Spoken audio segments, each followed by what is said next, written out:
Welcome back to the channel, everyone. We are looking at Sword and Shield today. We're going to answer the question, is Sword and Shield slowing down? Is the train stopping? So sit back, relax, and welcome to PokeMarketLab. All right, folks, let's get started. Sword and Shield era booster boxes.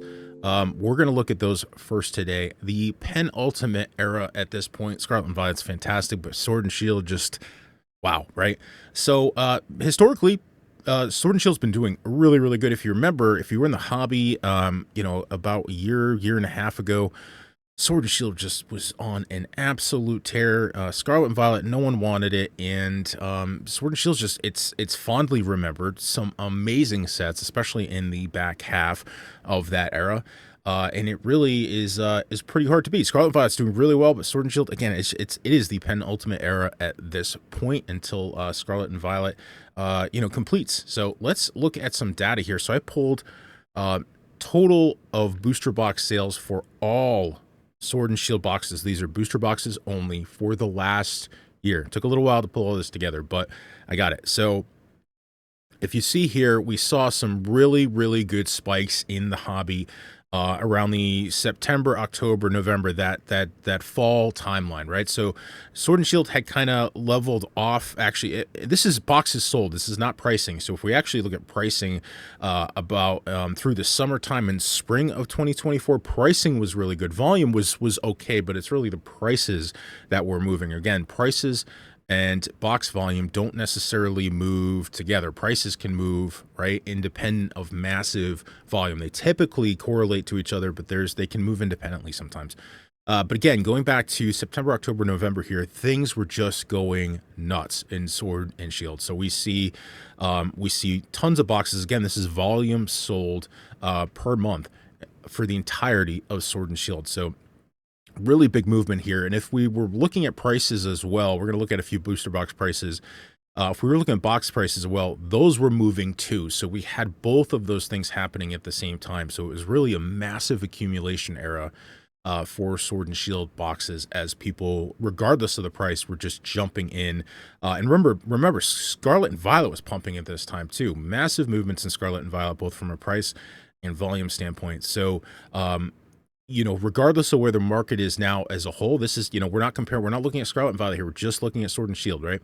Regardless of where the market is now, I can confidently say that November, especially with those Black Friday sales, TCG players, Cyber Monday, Cyber Weekend, all that kind of stuff, that was a huge catalyst for the market to move higher, and everything was high. And that was likely, at least from a monetary standpoint, could have been a peak in the market. It certainly was a Sword and Shield. So we can see here, looking at December and January, we saw some pullback, and specifically in January, some massive pullback in volume. Okay, we're going to look at pricing, but volume, and a lot of this is probably because of that price, right? Some of these boxes are certainly over 300, Fusion Strikes approaching 500, obviously Evolving Skies, a massive one, is in there as well. So the potential buyers for these expensive boxes is narrow. It starts to close, right? There's fewer people that can buy a $500 booster box than can buy a $120 or $150 booster box. That's just reality, right? So really some interesting things going on, but we can confidently say Sword and Shield from a booster box standpoint is certainly slowing down. Let's look at some individual box data here.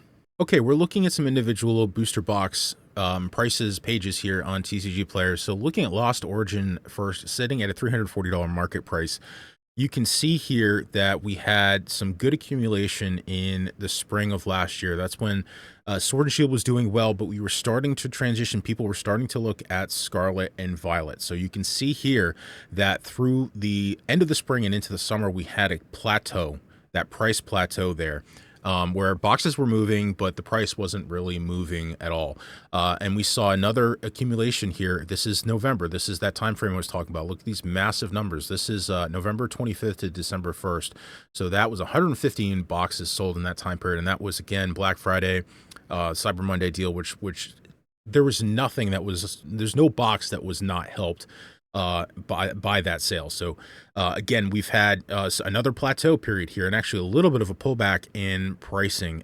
So again, this is just an expensive box, and what happens, I've talked about this before.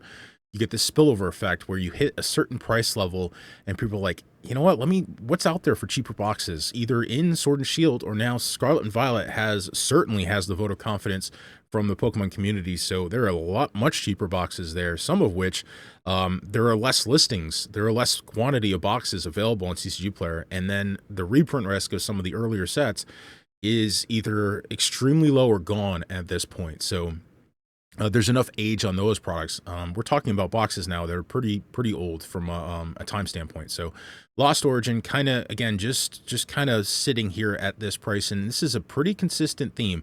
The chart here for Fusion Strike's broken, but if this when this was working, you see a similar situation here, sitting at $436 booster box price. We had that accumulation in the fall here, and it's just kind of been a little bit stagnant lately. And again, this is a very expensive box. The amount of people that can or are willing to pay the kind of money here for a booster box, regardless of how good it is just a smaller pool. Remember, demand is not just, well, I want this product. It's not just a vote of whether the product is good or that you want it. It's a vote of the price, right? I may want Fusion Strike all day, but I may not be willing or capable of paying that kind of price for a booster box. Chilling Reign, same kind of thing. We see this accumulation in the fall. You can see we're limited to a 1-year chart, but if this were to continue, you see this is a pretty big run up here in that springtime, and then it leveled out in the summertime as Scarlet and Violet became the darling of the Pokemon community. Boxes were cheap, so that money tries to find, just like water does in nature, right? It tries to find that low point via gravity. The same thing happens with money. It's why we're seeing price action, a lot of price action on singles. People are paying attention to singles, but they're also seeing that as a relative value to booster boxes in terms of possible future growth. So this is, again, you get that plateau here, a slight pullback in price. Again, this isn't, I'm not saying this is a catastrophic thing. I'm not saying that at all. It's just recognizing that things are slowing down a little bit, but also trying to show you this has happened before. We have those plateaus. These are expensive boxes. We will hit another accumulation phase on this stuff. The stuff is old. There's not much of it available on secondary markets, so it's only a matter of time before that legs up. And a lot of this has to happen. A lot of this has to do with Evolving Skies and Fusion Strike really leading the way. Those two have to kind of sort of move out of the way, so to speak, to make way for the cheaper boxes to climb. So Evolving Skies, again, having a hard time breaking out any higher. A lot of this has to do, there is quite a few boxes listed here, and that is just an expensive box. I'm not saying it's not worth that, but that is the number of buyers for that possible box is extremely smaller versus a $200 box. It's much, much, much smaller, regardless of how good that product is. So this has done extremely well this year. At least a box sold per day over the last year. Massive accumulation phase in November here. When it was 600, 700, there were plenty of people, and probably including myself at the time, were like, can this really go higher at this point? Does it need more age? I don't think anyone discounted the fact that it should be a $2,000, $3,000, $4,000 box in the future for sure. But the fact that it was going to climb towards that already was a little much. And obviously, again, anyone who didn't move in at that time is probably, including myself again, is kicking themselves. So there's some boxes that are still benefiting. We got some cheaper boxes like Silver Tempest here that have still done quite well. Not quite the pullback that we saw, and actually quite a bit more volume than some of these other boxes. Obviously, Evolving Skies, that volume's starting to decrease, but some of these cheaper boxes, that volume is on the uptick. It just has better perceived value than some of those expensive boxes. I can get a full case of Silver Tempest boxes now for the price of one Evolving Skies. So, you look at it, upside potential. What's the upside potential of Evolving Skies? Well, again, it will be a $2,000, $3,000, $4,000 box in the future, but how long it gets there and how much money that's tying up versus Silver Tempest, much cheaper box. I can get 6 boxes for the price of one. What's my upside potential, right? Brilliant Stars, I talked about this in the Brilliant Stars video. It's a little more resilient than some of the other boxes. Again, some of those boxes have to kind of get out of the way. That perception about value, again, $400-500 box versus a $200-300 box, the money's going to find that lower level. So so you get some cheaper boxes that are just benefiting from this the plateauing that's happening elsewhere. And some of these Brilliant Stars, surprisingly, actually outperforming things like Silver Tempest this year. Brilliant Stars has always just lagged behind the Four Horsemen of Evolving Skies, Chilling Reign, Lost Origin, and what am I? Fusion Strike. Sorry. It's always lagged behind a little bit, so it's kind of catching up, and then again it'll hit that plateau. It's going to push up right against Chilling Reign, which is the weakest of the Four Horsemen, I think, and kind of sit there and push up against that until those four start moving again, and then again that money's just going to trickle down. So yeah, so to answer the question I kind of put out there at the beginning of the video, yeah, Sword and Shield is slowing down. I got another video we're going to work on, though, where there is some movement elsewhere in Sword and Shield.